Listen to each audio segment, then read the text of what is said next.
देख रहे हो, जैसा बहुत अनुभव सुनते हो भक्तों की अपनी आत्म कथा,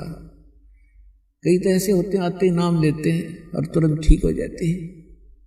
अधिकतर, और कुछ एक ऐसे होते हैं नाम ले भी लेते हैं, 2 4 10 बार चक्कर भी लगा लिए, राहत नहीं, जो वो सोचकर आते हैं कि हमें ये होना चाहिए और वो नहीं हो रहा, तो वो ये सोच बैठते हैं कि मुझे तो कोई लाभ नहीं हो रहा। तो उसके कारण आपको बता दिया, बहुत से ऐसे हैं कि जैसे या तो मर्यादा भंग आपकी। कबीर साहब कहते हैं, अपनी महिमा पर बताते हैं, सतगुरु के दरबार में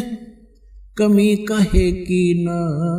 अनसमोद ना पावता तेरी चूक चाकरी मां। इस कबीर भगवान के दरबार में इम्पॉसिबल वर्ड नहीं है, इसकी डिक्शनरी के अंदर, लेकिन हमें लाभ नहीं मिल रहा, तो उस कहते हैं तेरी चूक चाकरी में, तेरी कोई पूजा सेवा और श्रद्धा में त्रुटि है, उसको सुचारू कर, फिर डूंडा ठा देगा। भगवान ही समर्थ है, ये क्या नहीं कर सकता। इसी प्रकार जैसे प्रसंग चल रहा है कि कुछ भक्त आप देखते हो आशीर्वाद लेते ही और सब दुख दूर हो जाते हैं, शारीरिक कष्ट,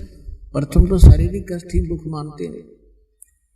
और फिर घर में सुविधाएं प्राप्त हो जाती हैं। अब दूसरे को ऐसा नहीं हो रहा है तो ये सोचना चाहिए कि जैसे डॉक्टर के पास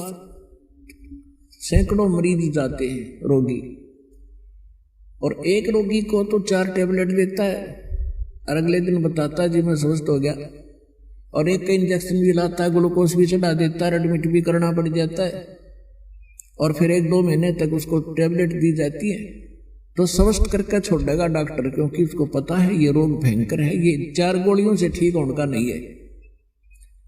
तो पुण्यात्माओं, आप जी ने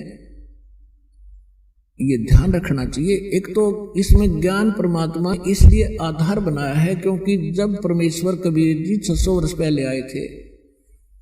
सन 1398 से सन 1518 तक जब परमात्मा यहां आए थे, तो उन्होंने अपनी वो सारी लीला करके दिखाई थी जो भगवान किया करते हैं।